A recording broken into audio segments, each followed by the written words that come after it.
Hey, we're live. It's James speaking. Clawbot, OpenClaw, MoltClaw, whatever you want to call it. It's the autonomous AI agent that everyone's raving about in the AI space. I haven't installed it, did some videos on it explaining why, but I want to share with you something I ran into this morning, and it is worth a video. Now, one of the people I follow, a gentleman by the name of Wes Roth, he did a video this morning, and it was about Claudebot is evolving dangerously. And what he did here is he actually went through and he did his first 72 hours using OpenClaw is the current name of it. So that's the one I'll try and use. So he did 72 hours of it. And in this video, I'll put the link to it, of course, below. It's always available at trainingsites.io/join, as well as in the comments or the description below. All of my content and videos, all of the stuff I create is actually available for free in the community there with the link below. But what he did is he basically said, this is what I accomplished in the 72 hours since I installed it. Now I'm going to go through this and I'll go through them quickly. And the reason I'm doing that is I really think that everyone in the education space, for lack of a better word, is going to be screwed if they don't get their crap together and start thinking differently about what's happening here. And again, there's all sorts of information on Clawbot. And again, I'll put the link as well to OpenClaw, which is the website here. Think of it this way, as we now have an agent that will proactively go out and do things that we ask it to, but also make suggestions and do things that it will suggest for us to do, or it has a memory, persistent memory of not only what how it interacts with you, but more importantly on the skills or things that it's learned and or has been taught to do. It remembers all of them. And I think the cool part here is that it's really proactive. And what this means is it has its own personality and its own relationship with you that grows over time. And this is that first kind of step. It's rough around the edges. It's all about having digital employees. This is kind of the first one that is out of the box. And it's not perfect. There's all sorts of issues. I'm not installing it yet. And I talked about that in the other video. Uh, I'm not installing it because there are security issues with this one, but as I talk in the end, I think these are going to go away pretty quickly with some announcements in the next week or two that I'll share at the end of this video. So we've got OpenClaw, and then we've got Wes here doing this video on some of the stuff that's happening in the 72 hours. Like what happened and why should you care if you're in the teaching space? Well, let's take a look at what happened to Wes over the short period. Now, what I did, of course, is I went to, we'll scroll up here. What I did is I went to I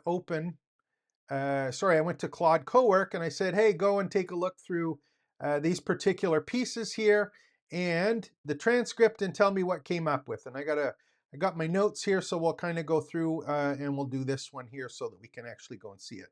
So here's actually what happened. And I'm going to go through these just quickly. So after he got it going, he said 72 hours. I think in the video he said 24 hours. So he had 24 hours of agent skill building. So these are the things he was asking it to do. And I'm going to go through them, but just start thinking about if I'm a course creator and I'm selling courses, or people are trying to learn something and they're buying courses, or you're in formal education and you have to teach something, start thinking about this. And the reference point is you have access to this now, but your students or the people purchasing your course have access to this now. Okay, so this is what he was able to do. And the first couple ones really got my head spinning, and that's why I'm doing this video so quickly after watching the video. The first thing he did that was so cool was that he got voice communication set up with 11 Labs.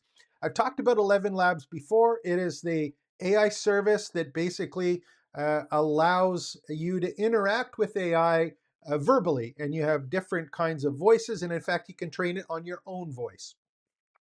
Okay, so if you give it text, it comes back in audio, and you can control what that sounds like, whether it's yourself or you're picking an avatar for your voice.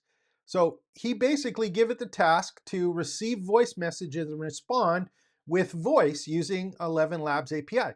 By default, OpenClaw, what it does is it's text. You text with Slack or Telegram or WhatsApp or iMessage, and it texts back to you. He said, you know what, I want to talk to you. And basically it went and did it. So he's got now a voice conversation with his agent. The second one was he asked it to clone itself. He had it installed on a notebook to start, but he said, you know what? I want you to go to a virtual private service, a little tiny part of a server that is private to me. I want you to go install itself. It took and installed itself on another service. It had a little trouble, he said, with some credit card stuff, but it basically duplicated itself after it was asked to. Now, didn't do it on its own. He asked it to duplicate itself. The thing is that it did duplicate itself. Think multiple agents for multiple students or course purchasers. And it was done without him having to do anything really wanky with it. Here's the other one. Real-time phone calling. The messages that he initially had were ones with text messages, but it was still WhatsApp and text message back to voice. He actually got it set up so it would call his phone. So not only can he call his Twilio number, which is like a public phone number, he could call his phone number and leave a message, but the agent could call his phone number and talk to him on the phone.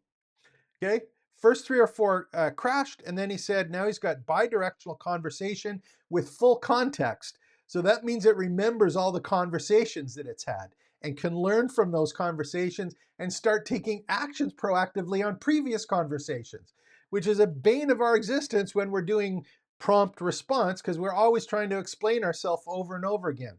So that was number 3, Real2's news monitoring system. Done. It was already done. He gets 4 messages, either phone calls or text messages a day based on what he wanted to actually go and see. He did a whole bunch of stuff on YouTube analytics, creating pages on websites, searching, all sorts of these different things. In fact, he had it make images and videos. So again, I'll put these and make them available to you. So I'm sitting here and I'm thinking, okay, great. I now have an agent. What does this mean to me if I'm going to be teaching something, or I want to have an education business where I'm kind of the one that is in charge and I want to be able to monetize things, which is fundamentally different than what we were thinking of before. Because if I talk to a lot of people, it's like, hey, I got a course, I'm going to sell my course, or hey, I have a membership site and I'm going to charge a subscription. And then we look at that he did in 72 hours. So what happens with all of this? This is absolutely a huge, huge issue. And let's go over, I went over and I created, I think, 10 or 12 things on how this affects teachers, but I also did it for course creators. And I think that's probably a better example to be able to go over and do it. So here's kind of the situation that I'm looking at it from there. So we got a course creator. They're thinking about, okay, my agents are coming. What can I do with it? Why should I really worry? Is it going to replace me? You know, I'm a human, I'm unique, all of this cool stuff. What does it mean to me? Well, I think the big thing here is that if we have some kind of platform, whether it be an LMS like LearnDash on WordPress, or Go High Level, or Teachable, or Kajabi, some of these other platforms, many of what are being called agents right now are just using the course content to be an FAQ kind of answer and response on the course content.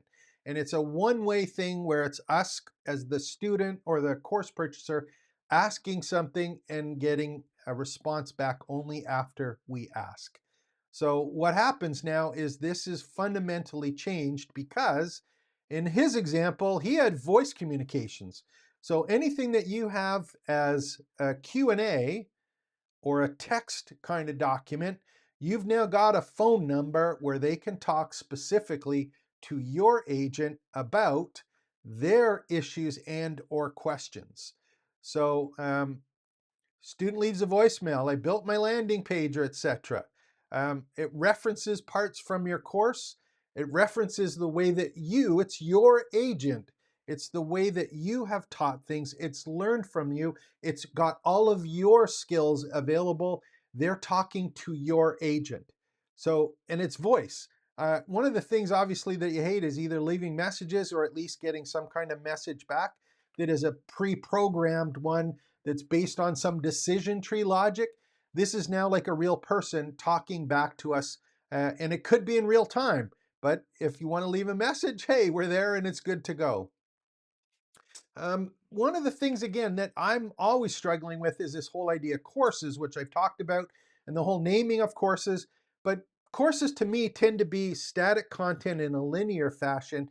And I think that multiple courses often had to be created to have different applications for use cases and different strategies in different situations.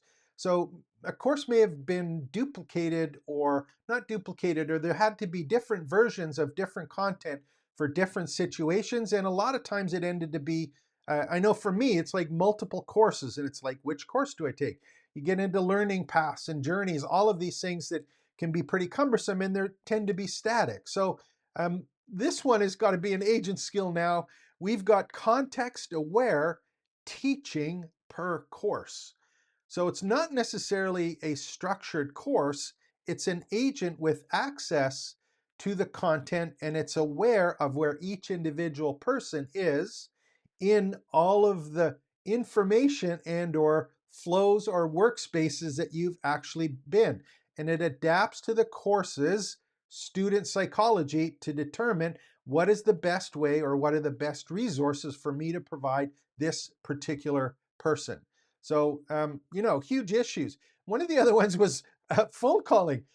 If you're a coach, as an example, and or you have a coach, why don't you just have your AI agent call someone and check up on them? Why don't you have your person phone in and talk to your agent, get clarification on things? You've got an agent that's there. If you're charging to be a coach, or if you want to be a coach, this is a huge disruption for traditional models, because we now have an agent that's capable not only of thinking and learning, but it can proactively engage people if they haven't checked in, if they haven't been held accountable, if they need a little encouragement. We've now got an agent that can actually go out and do that. Real-time monitoring. This is the one that really flips me out. I've got an expert radar here. If you are in a space like I am with all of these AI learning tools, I think when I did an original course on Notebook, there's been 18 software releases on Notebook LM in the last year. So if you did a course last month on Notebook, it's out of date. So we now have an agent that will go and search vendors, news, Reddits, YouTube videos, anywhere that we want, and it will actually go and update course content, course materials, or frameworks based on live research that is being done on a daily basis. So it finds examples that fit your frameworks. It tracks the people that you're asking it to. It's based on what it is you're doing, and it's go and using those use cases or finding new stories to put into it. Absolutely scary. Student diagnostics. I have some agents right now that will actually go and take a look at who's doing stuff in the community. Those ones are rough around the edges. We've now got one that can look at that, but also proactively reach out to people in a campus or community. Agent that does that, it's based on the data analysis. It's live, it's happening in real time. Anything that you're building in the courses, in your community, in your campus, that's done. That's not you prompting and getting content to post. You got an agent that's doing that. And in fact, it'll look and say, you know what? We're missing that. Maybe we should add that. Or had you considered that? Or here's something that I found that would fit in there. That content creation space, bam, blowing up. So those are a whole bunch there. Search and transcript analysis replaces course content creation, social media. All of that stuff is here and it's happening. I am super excited about this. I have not installed it yet. And as in the other video, I'll tell you why. I am not overly comfortable yet with the level of security that is available on this thing called OpenClaw so far. Will I break it down and maybe install it? I'm not sure. I have a Mac ready to do it on the side. I'm a little bit technical. I can kind of kludge through things, but I'm not entirely sure that I'm ready to actually bite down on this OpenClaw. What I am focused on is really thinking about what is it as a course creator or an education business owner. It's like, how do I leverage this? How do I start thinking about the things that I want it to do for myself, but also the things that I want it to do or have available to me for the people that I'm trying to educate? And this is the part that I think we all have to keep track of in the short term. And in fact, that's why I built out my own skills library, which is my agent skills library. I've got skills for outcomes focused education. I built this just quickly with Claude Cowork, and I've got 164 different skills that I put together that are all related around education. And these are the ones that I'm starting to focus on getting ready for tools like OpenClaw as they become a little more secure and a little easier to use. And this is the part that I think is interesting for me specifically is this OpenClaw came out, or the different variations, in the last month. I know that Claude Cowork came out in 10 days and it was coded by Claude Code. So I'm sure that Gemini and OpenAI and all of these different platforms are looking at this. And my understanding from the industry news that I follow is we're looking at major releases from all three platforms in February. I'm betting that one of the ones is going to be this OpenClaw approach with proactive agents that is going to be available from the large language model providers. If that's the case, all of these skills that you're coming up with are the ones that are going to be easy to apply and are going to make a big change in your education business or in the way that you teach. If you don't have any skills, you're going to do a whole bunch of stuff with OpenClaw that has nothing to do with your business, and or you won't even think of ways that it can be applied that can make you a better teacher or have a better education business. I'm incredibly pumped about this.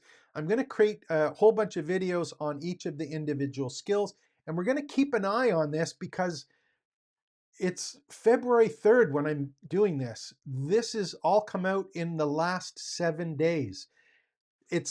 I'm excited about it, but I'm also scared about not being able to keep up. That's why I'm doing this channel. That's why I'm trying to keep up with it. If this is something that interests you, of course, like and subscribe. I would love to get your feedback on it. So go to trainingsites.io/join, join the community, share what you're working on. Let's take advantage of this and ride the wave with all of these autonomous AI agents that are our own, with our own skills, learning with this. Hope you enjoy this. Take care. Expect the best. It's James from trainingsites.io.